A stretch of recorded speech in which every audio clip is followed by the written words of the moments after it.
É, então, não precisa dar boa tarde, porque a gente passou o dia todo juntos. Mas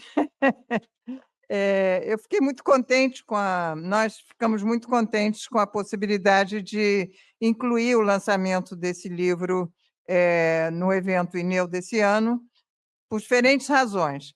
Eu fiquei pensando hoje, e teve uma coisa que o Sebastião falou há pouco, que me mexeu de novo nessa reflexão, que é essa questão da né, o tempo é muito subjetivo, atraso, a noção de atraso, quando é que as coisas estão na hora certa, e realmente, esse livro já deveria ter saído, pelo menos há 6 meses atrás, e ele, digamos, ele foi afetado indiretamente pelo tarifaço, no sentido de que ele é uma edição da FUNAG, e a FUNAG resolveu segurar um pouco a liberação do livro em função do contexto, de tensão e de incerteza no relacionamento com os Estados Unidos. Mas acabou que o tempo, o timing enfim, da edição e do livro vir à luz em papel não pode ter sido melhor, porque coincidiu com o evento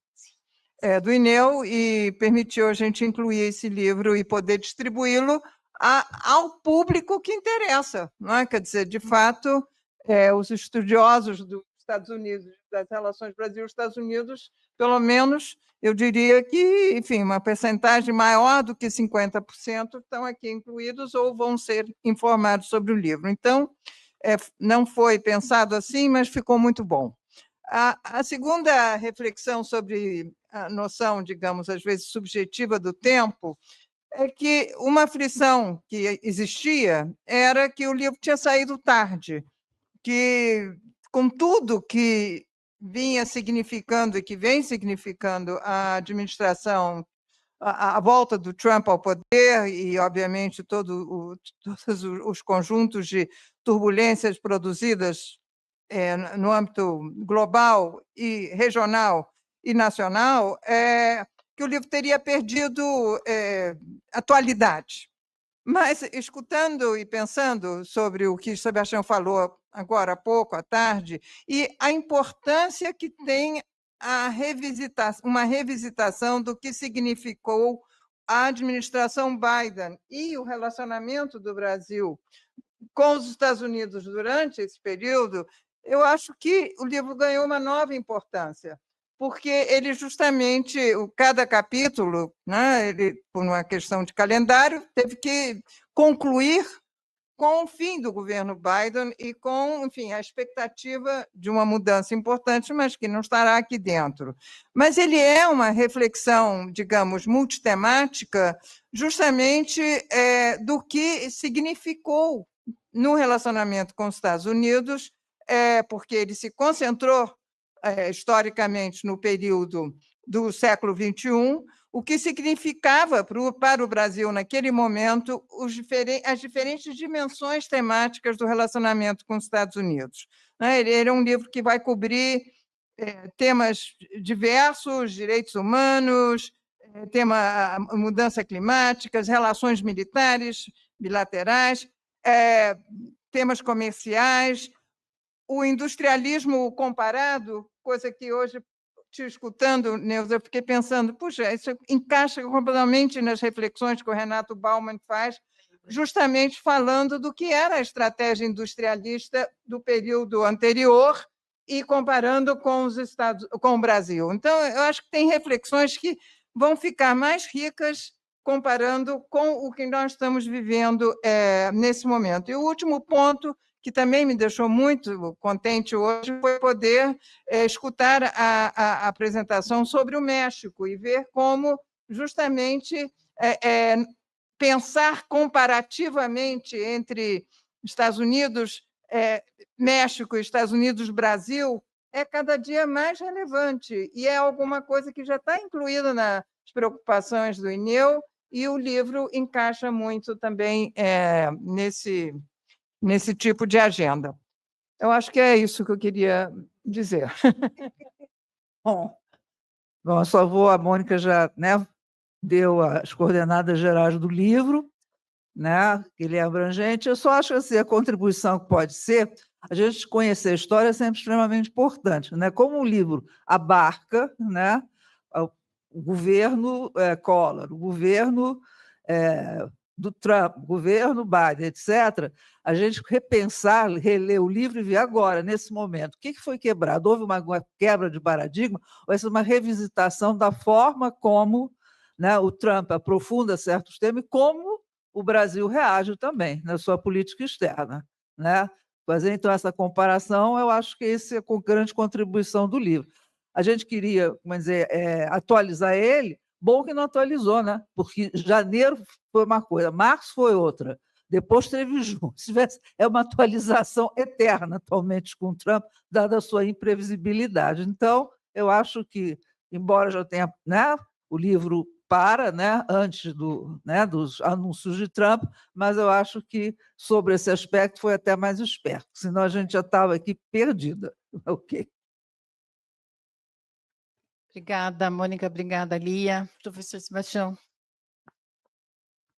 Bom, eu vou pegar o mote da Mônica e começar falando não da subjetividade do tempo, mas da realidade, da objetividade. Não é? Nós estamos aqui lançando um livro virtual, virtualmente, porque o livro físico ainda está para sair, né? Está no forno, vai ser lançado em janeiro, enfim, no começo do ano que vem. Isso não por acaso, não é? Diante da novidade, não é, que representou esse início de governo Trump, nós achamos que era indispensável dar ao conjunto dos colaboradores um tempo um pouquinho maior para refletir sobre o que acontecia. Esse é o quarto volume de uma coleção que começou em 2019, ou seja, fizemos um seminário como esse em 18, fizemos um seminário como esse em 20, em 22 e no final do ano passado. E, enfim, em 20 nós tivemos uma transição de governo nos Estados Unidos, mas enfim, o material trabalhado no livro foi, sobretudo, o final do governo Trump e perspectivas, né, de um governo que estava mal iniciando e iniciando-se sob o prisma e do grande acontecimento que foi a invasão do Capitólio, não é? Ou seja, ainda o passado. O passado esteve muito presente no início do governo Biden. Com o Trump, não. Em um mês, o mundo estava, enfim, de cabeça para baixo, e em março, quando seria, digamos assim, o momento de começarmos a receber os trabalhos, o governo Biden já era uma lembrança já distante no tempo. Aí sim, o tempo subjetivo. Então, este é um livro que, digamos assim, tem uma diferença em relação aos demais, porque, embora cobrisse metade do governo Biden e o iníciozinho do governo Trump, a maior parte do trabalho apresentado no livro tem como foco as políticas do Trump e não as políticas do Biden, ainda que elas estejam também presentes em vários dos capítulos. Mas a predominância enfim, do presente, presente projetado para o futuro, é muito maior. E isso foi excelente, porque nos deu a possibilidade, inclusive, de incorporarmos, num dos capítulos, o grande, digamos assim, a grande mudança que nos afetou diretamente, que foi a Carta dos Estados do governo americano e o ataque frontal, inédito, né, sem precedentes, contra o Brasil. E o livro, na apresentação, termina dizendo exatamente isto, que possivelmente este será, num certo sentido, o último livro de uma série, porque até então nós estivemos nos volumes anteriores observando a política americana, a política mundial, na perspectiva do observador interessado. E a partir do momento em que o Brasil é chamado, digamos assim, à liça, não é? À pista, como foi, nós somos observadores participantes. Obrigada, professor. Bom, eu acho que esse livro, como o professor falou, é de uma série, né? Faz parte de uma série, é o 4º volume. E ele só foi possível sair, esse 4º volume, porque foi dentro desse espaço do INEU, um espaço vivo de debate, de estudo, né? A gente pensando o tempo todo sobre a política nos Estados Unidos. E essa política que a gente achou que era, né, só essa política, não há política, mas que houve muita transformação. Então, a gente também foi sendo levado por todas essas mudanças, né? Então, e uma outra coisa que eu destacaria, eu acho que o livro não é apenas um diagnóstico do trumpismo 2.0, que falaram aqui de manhã, né, como o embaixador falou, que teve, não é bem assim, né, não é uma sequência, um novo governo seguido do primeiro mandato, mas teve ali um tempo. Bom, então não é apenas um diagnóstico desse trumpismo, eu acho que é um instrumento para a gente repensar mesmo o lugar do Brasil nesse mundo, né, marcado por todas essas transformações, competições, né, hegemônica, reindustrialização, uma nova, um novo desenvolvimentismo, né, enfim, como queiram chamar, via, né, o que a gente está vendo com tantos instrumentos de coerção aí e que é top-down, né? E eu acho que há um outro elemento importante também que aparece justamente quando o INEU encerra essa segunda fase e inicia a terceira, né? E entra, não é uma coincidência simbólica, mas muito significativa, né? Dessa mudança para um novo, né? Mais 5 anos que a gente vai estar aqui trabalhando, né, André? A gente quase não trabalha, né? A equipe da coordenação e do conselho quase não está trabalhando. Porque eu acho que esse livro trata de um mundo mesmo mais tenso, mais rápido, né? Hoje falaram tanto em tantas mudanças rápidas, né? O Davidson falou isso também. O INEU acho que entra numa etapa em que a pesquisa sobre os Estados Unidos e sobre a política internacional se torna ainda mais necessária, né? Então, eu acho que a contribuição desse livro é isso. Ele vem dando continuidade nessa análise que a gente estava o tempo todo tentando trazer para o público. O INEU tem esses 3 eixos de atuação, né?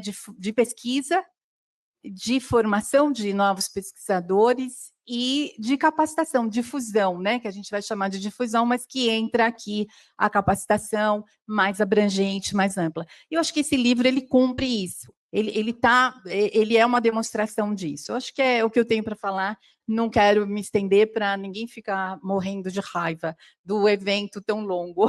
Obrigada, Marcos. Eu passo para você e para a Silvia. Obrigada.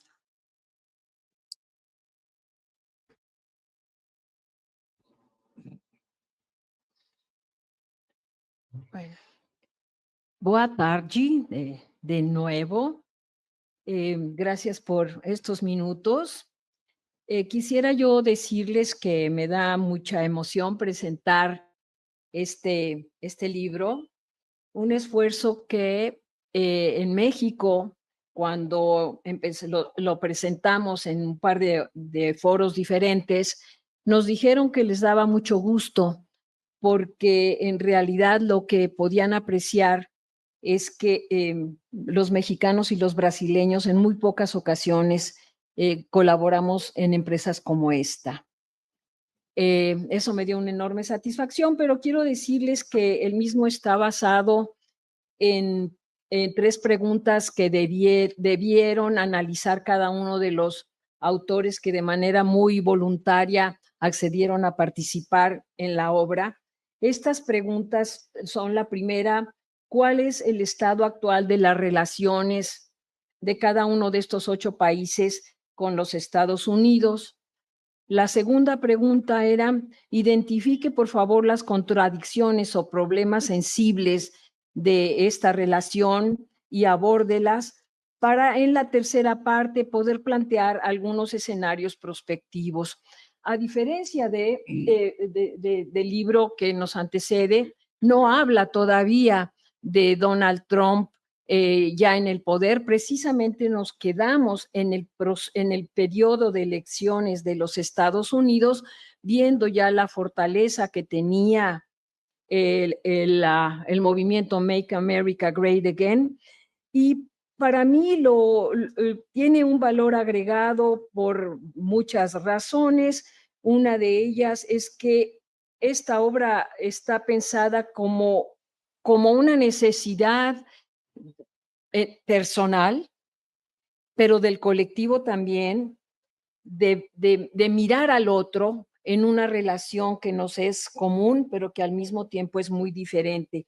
Creo que nos permite mirar a los otros y al mismo tiempo vernos, ¿sí? En conjunto, entendiendo que un ejercicio de esta naturaleza puede dotarnos de una curva de aprendizaje que me parece absolutamente fundamental como clave del porvenir. Creo que esto no se hace en muchas ocasiones. Yo he aprendido mucho, tengo más preguntas que respuestas ahora. Me voy de aquí con muchas más, veo con mucho entusiasmo, muchos de los análisis de profundidad que aquí se hicieron, que tendría yo que partir de decirles que en México ni siquiera los pensamos. Y venir aquí nos va a permitir llegar y decir, ¿y todo esto dónde queda? Bueno, nos ha permitido esta obra también marcar diferencias cognitivas relevantes en torno a cómo vemos el mundo y cómo lo vivimos desde la realidad de cada uno de estos países. Mi intención inicial fue siempre que cada uno de los capítulos fuera abordado por un especialista de cada uno de estos países, y que no fuera, como me discutieron muchos colegas mexicanos que trabajan en el instituto, en el Centro de Estudios Latinoamericanos, que por qué no los habíamos invitado, mexicanos que trabajan en Brasil, que trabajan en Colombia. No, la intención era esta otra, convocarlos a la mesa. Creo que habitamos, sí, el mismo hemisferio, que tenemos casi todos los países, una identidad lingüística, pero en realidad con los brasileños todos una identidad cultural que nos marca. Nuestras relaciones con Estados Unidos son obviamente asimétricas, pero singulares, y en el caso de México, obviamente para nosotros, que lo tuve que hacer con alguien más porque estaba yo en medio de otras cosas, pero trabajó la parte de economía y de energía el doctor Sergio Alcocer, que fue subsecretario para América del Norte durante la presidencia Obama, y yo me quedé con la parte de migración y seguridad. Aprovecho aquí para agradecerles a todos y cada uno de los 11 participantes, porque aunque fuimos 8 países, son 11 participantes, algunas de ellas mujeres. Yo siempre que estoy en mesas de mujeres, debo de decir que me da todavía más alegría, porque la disciplina de relaciones internacionales sigue estando muy marcada por las masculinidades y nuestra manera en la que nos aproximamos a los temas. Entonces, me da mucha alegría que aquí hay un buen número de ellas también, con ellos. Y bueno, quiero decirles que la portada fue una portada muy interesante, porque me mandaron 3 modelos primero, la diseñadora del CISAN, ninguno me gustó. Eran o con banderas o con el mapa, o era una cosa así de un abanico como de rayos de muchos colores, y le dije que si me daba oportunidad. Esto generó un conflicto porque ya les corría la prisa para sacar el libro, pero dijeron un fin de semana. Y no me lo van a creer, soñé con la pelota de fútbol. Y entonces, en la mañana siguiente dije, tengo la respuesta. Le comenté a mi esposo, me volteó a ver así como diciendo, como siempre, loca. Bueno, ok.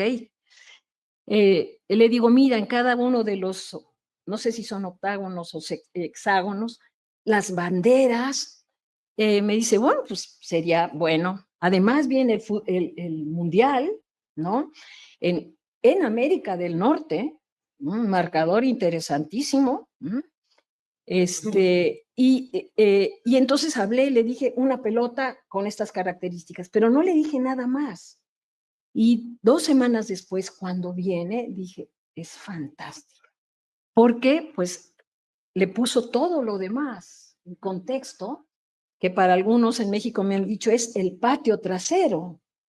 Y otros, para mí, es una pelota ya muy, muy jugada en un llano, ¿no? En donde, bueno, Estados Unidos sí está en el centro, pero también muy jugado, ¿no? Entonces, creo que es una especie de una metáfora que me parece que hoy en la actualidad, cada vez que analizamos cosas complejas, requerimos precisamente de las metáforas y de las fábulas. Así que dedico este libro sobre todo a los jóvenes para que se acerquen a las realidades de esta relación. Qué bueno que Estados Unidos nos trae a la mesa. Qué bueno que Trump nos ha obligado, ¿no?, a algo extraordinario que nos obliga a compartir experiencias y a construir saberes que ahora sabemos, ¿no?, solamente pueden darse en ejercicios colectivos.